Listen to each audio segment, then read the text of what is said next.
ایک بہت مشہور صحابی سیدنا مغیرہ ابن شعبہ رضی اللہ تعالیٰ، ان کا ایک غلام تھا، اور وہ غلام بہت سارے کام کرتا تھا، وہ بہت سارے فن جانتا تھا، جس طرح کوئی بندہ لوہار بھی ہو اور بڑھئی بھی ہو اور موچی بھی ہو اور درزی بھی ہو، بہت سارے فن اس کو آتے تھے۔ تو جب فن زیادہ آتے تھے تو اس کی کمائی بھی زیادہ تھی، کمائی زیادہ تھی تو اس کے اوپر جو خراج ہوتا ہے وہ بھی زیادہ تھا۔ اس کو اپنے خراج کے اوپر اشکال تھا، اعتراض تھا کہ میرے اوپر خراج زیادہ ہے۔ تو ایک دن حضور اکرم حضرت عمر فاروق کے پاس آیا اور کہا کہ میرے اوپر خراج زیادہ ہے، عام لوگوں پر اتنا نہیں ہے۔ تو آپ نے فرمایا تم کام کیا کرتے ہو؟ تو اس نے بتایا 4-5-6 کام گنوا دیے کہ میں یہ بھی کرتا ہوں، میں یہ بھی کرتا ہوں، میں یہ بھی کرتا ہوں۔ تو آپ نے فرمایا تم اتنے پیشوں سے وابستہ ہو تو تمہارا خراج زیادہ نہیں ہے، ٹھیک ہے۔ اس پر اس کو غصہ آیا، بظاہر اس کی اور وجوہات بھی ہیں۔ تو غالباً 26 ذی الحجہ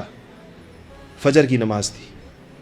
عمر فاروق رضی اللہ تعالیٰ عنہ نماز پڑھانے کے لیے جیسے ہی مصلی پر آئے، داخل ہوئے مسجد کے اندر، مسجد نبوی کے اندر، صحابہ کھڑے ہو گئے۔ آپ کے ہاتھ کے اندر اپنی معمول کے مطابق درہ تھا، اور وہ کھڑے ہوئے صحابہ، اقامت کہی گئی، آپ دوبارہ اپنے مصلی سے واپس گئے اور صحابہ کی قطاروں کو سیدھا کیا، اور اس کے بعد پھر اپنے مصلی پر آئے۔ اور صحابہ کرام کے ہاں نمازوں کے اندر مسنون بھی یہ ہے، ہمارے ہاں تو ہم فوراً نماز شروع کر دیتے ہیں، اقامت ختم ہوئی نماز شروع، تسویۃ الصفوف جس کو کہتے ہیں، صفوں کا سیدھا کرنا، اس کا ایک بڑا اہتمام ہوتا تھا۔ اقامت ہو جانے کے بعد یہ مسنون ہے الفاظ، سووا صفوفکم، یہ حضور اکرم صلی اللہ علیہ وسلم احادیث کے اندر آتے ہیں، اپنی صفوں کو ٹھیک کرو، اور ان تسویۃ الصفوف من تمام الصلاۃ، صفوں کا سیدھا کرنا نماز کے اتمام میں سے ہے۔ اور اس کے بعد آپ باقاعدہ بعض اوقات چل پھر کر بھی صفیں سیدھی کرتے تھے، جب صفیں سیدھی ہوتی تھی تو اس کے بعد اقامت کہی جاتی تھی۔ تو ایسے ہی عمر فاروق نے بھی کیا کہ اقامت ہوئی اور آپ اس کے بعد آپ گئے اور صفوں کے اندر باقاعدہ صفوں کو سیدھا، جہاں جہاں کوئی ٹیڑھ تھا اس کو ٹھیک کیا، اور اس کے بعد اپنے مصلی پر آئے۔ اور جیسے ہی آپ نے تکبیر تحریمہ کہہ کر نماز کے اندر آپ داخل ہوئے تو وہ مجوسی جو مسجد کے کونے کے اندر چھپا بیٹھا تھا، اس نے ایک 2 دھاری خنجر اس کے پاس تھا، جس کی 2 دھاریں تھیں اور بہت تیز تھی، وہ اس نے آ کر تقریباً کوئی 4 وار ایسے آپ کے بالکل شکم مبارک کے اندر کیے، اور ناف سے نیچے جو ایک وار تھا وہ بہت ہی سخت لگا، اور بالکل اس نے آنتیں اور انتڑیاں اور ساری چیزیں کاٹ دیں، اور آپ تڑپ کر وہیں مصلی کے اوپر ہی، یہ شہادت ہے جو عین مسجد نبوی کے اندر ہوئی ہے۔ آج بھی قالین پڑا ہوا وہاں، آپ قالین اٹھائیں تو وہاں پر لکھا ہوگا کہ ھذا مشہد سیدنا عمر فاروق رضی اللہ تعالیٰ عنہ، کہ یہ وہ جگہ ہے جہاں عمر فاروق رضی اللہ تعالیٰ عنہ کی شہادت ہوئی ہے۔ وہ اس کا یہ خط بنا لیں، حضور کی محراب اور محراب عثمانی کے درمیان کی جو جگہ ہے یہ وہ جگہ ہے، ایک زمانے میں لکھا ہوا تھا، اگر ابھی نہ مٹایا گیا ہو تب بھی لکھا ہوا ہوگا وہاں پر۔ تو یہاں پر آپ کھڑے ہوئے تھے اور فجر کی نماز تھی۔ صحابہ کہتے ہیں کہ روایات 2 ہیں، ایک روایت تو یہ ہے کہ جیسے ہی آپ گرے تو وہ پھر نکلا درمیان میں سے، آپ نے نماز میں کہا کہ پکڑو اس کو، اور جب آپ گرے نیچے اس کے بعد وہ صفوں کو، صحابہ کرام بڑے جڑ کے کھڑے ہوتے تھے، اور وہ اس طرح ان کی صفیں ہماری طرح کی صفیں نہیں ہوتی تھیں، اس میں سے نکلنا بڑا مشکل کام تھا، کندھے سے کندھا مضبوط لوگوں کا جڑا ہوا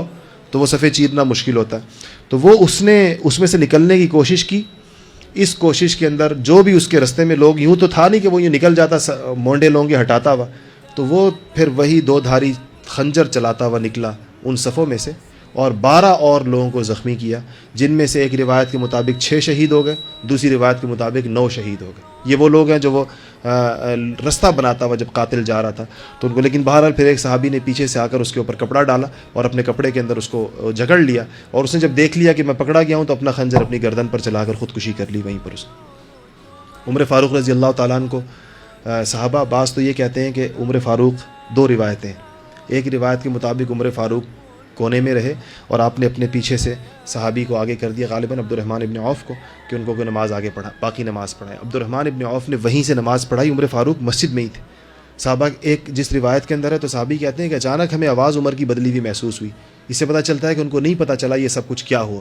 یعنی کہ عمر فاروق کی آنتیں کٹ گئیں، ان کا پیٹ کٹ گیا، 9 شہید ہو گئے یا 6 شہید ہو گئے، وہ ادھر سے نکل گیا، 12 اور زخمی ہو گئے۔ اس روایت سے پتہ چلتا ہے کہ باقی صحابہ کی نماز کی محویت میں کوئی فرق نہیں پڑا، انہیں نہیں پتہ چلا کیا ہوا ہے۔ کہتے ہیں البتہ آواز بدلی، امام کی آواز، دوسرے صحابی پڑھا رہے ہیں نماز تو اب امام کی آواز تو بدلتی ہے، تو کہتے ہیں ہمیں کچھ نامانوس سی آواز محسوس ہوئی کہ عمر فاروق اس آواز میں تو نماز نہیں پڑھاتے۔ تو جب نماز بڑی مختصر تھی اور جب ختم ہوئی تو پتہ چلا یہ تو عبد الرحمن ابن عوف نے پڑھائی ہے اور سیدنا عمر فاروق زخمی ہے۔ ایک دوسری روایت کے مطابق کہ جب زخمی ہو گئے تو نماز ٹوٹ گئی، تو لوگوں نے ان کو اٹھا کر وہاں پر گئے، اور پھر اس کے بعد ایک صحابی نے آواز لگائی کہ جلدی نماز پڑھ لو، سورج طلوع ہونے والا ہے، تو پھر صحابہ واپس آئے اور آ کر انہوں نے نماز پڑھی۔ دونوں روایت موجود ہیں، جس سے پتہ چلتا ہے کہ یا تو وہ نماز جاری رہی ہے اور ختم ہوئی ہے، یا وہ عمر فاروق کو گھر لے کر گئے اور واپس آ کر اس کے بعد نماز پڑھی ہے۔ جو اس شہادت کے دنوں کی جو چیز ہے جس کی طرف میں توجہ دلانا چاہتا ہوں، سیدنا ابن عباس رضی اللہ تعالیٰ عنہ کو بھیجا اور کہا، پتہ چلا کہ وہ تو مسلمان نہیں تھا، وہ غلام جو تھا،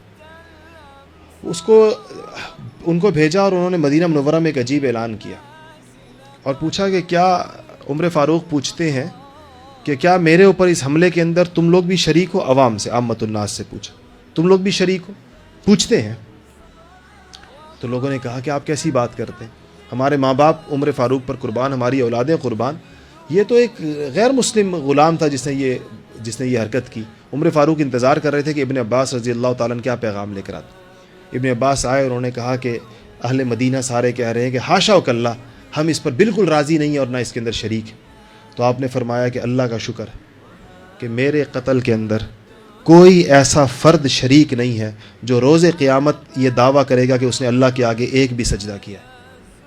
سمجھ رہے اس بات کو؟ کہا کہ میرے قتل کے اندر کوئی ایسا فرد شریک نہیں ہے جو روز قیامت یہ دعویٰ کرے گا کہ اس نے کبھی اللہ کو سجدہ کیا ہے۔ وہ ایسا کوئی بندہ نہیں ہے، مطلب کوئی مسلمان نہیں ہے۔ مسلمانوں کی باہمی لڑائی، مسلمان کا کسی کا قاتل ہونا یا مسلمان کا مقتول ہونا تو مظلوم ہونا ہے نا، قاتل ہونا تو ظالم ہونا ہے۔ صحابہ اس سے بھی کہ میرا قاتل مسلمان نہ ہو، کسی مسلمان کے ہاتھوں، کل یہ اللہ کی عدالت کے اندر ایک مسلمان اور دوسرے مسلمان کے قتل کا جھگڑا نہ ہو کہ مارنے والا